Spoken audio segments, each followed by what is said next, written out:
It's episode number 5 of the Ultimate CAD Chair. Last time we left off, we had a chassis made out of 2x4s. This episode, we're going to get the real chassis back from our manufacturer. To make sure we all get it right, we're going to create some animated assembly instructions. But first, we need to design a routed system for the chair, the wiring, inside SOLIDWORKS. Let's go to work.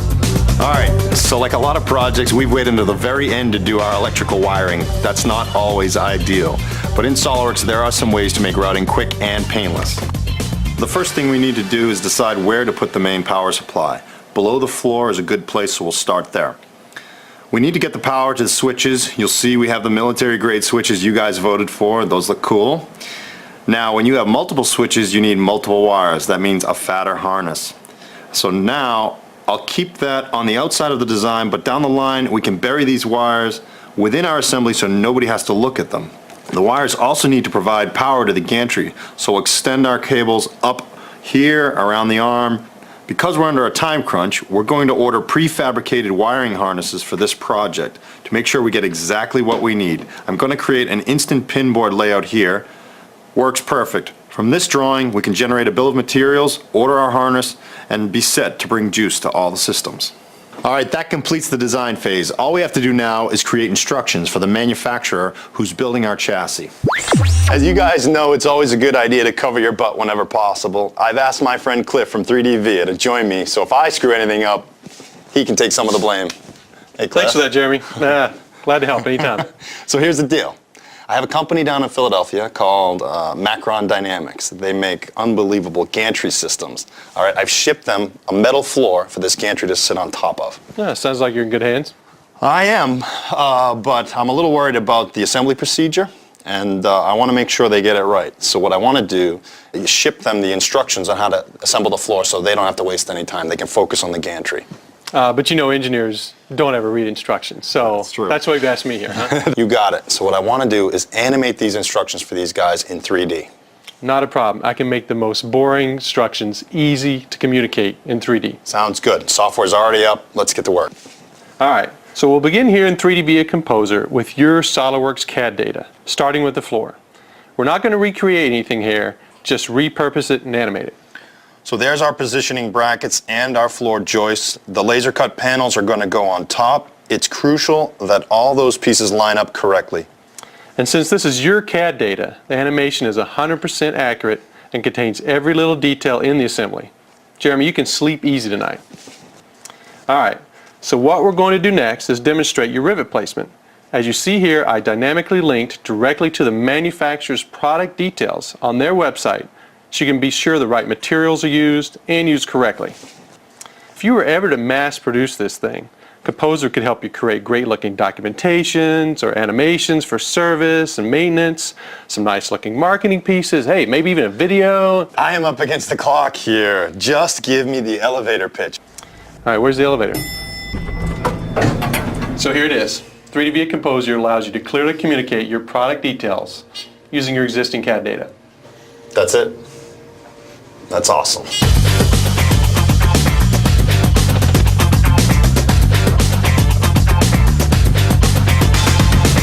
Hey man, thanks for making me look good with these cool animations. Oh, this stuff is easy. You've got the hard job. Well, we're almost there. Larry and the guys from Macron Dynamics have delivered our gantry. Wow, this thing is impressive. Let's take a closer look. So let's start with the floor. And if I take off one of these pieces, you'll see what's going on underneath. Basically, we've got steel subframe. The aluminum piece is laser cut. All we have to do is press in some industrial rivets into these guys, and it holds it down. Easy to assemble, easy to disassemble. And each one of the panels comes with an access for wiring. So if you look down in here, that allows us to quickly disconnect the LED lights that we're going to have on the floor. Back here, our triple monitor setup. We've got these mounts, great design, off the shelf, fit on the gantry perfectly.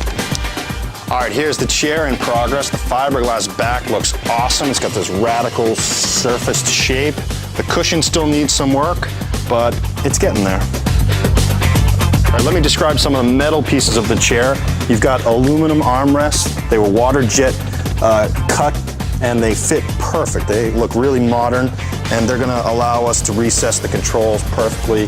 There's a rolled piece of stainless steel here to get our profile, and then that's also connected to this steel swing arm connected upwards to the gantry. Now my team has a bet that this thing is gonna crash and burn. Well, I think it's time to get paid. This thing floats.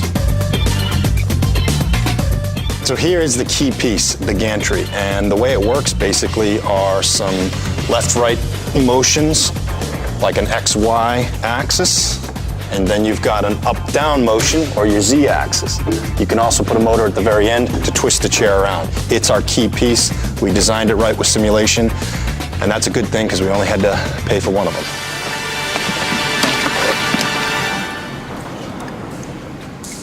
As you can see, we have a waterfall with a minor drip issue.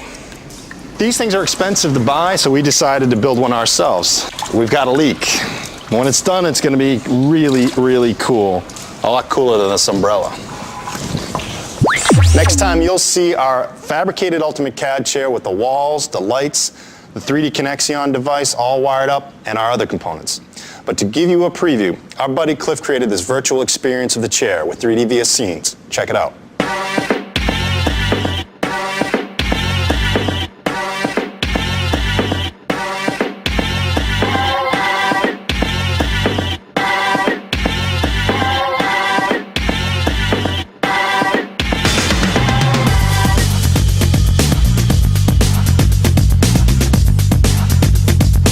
That wraps up this episode. There's one vote left for our grand finale.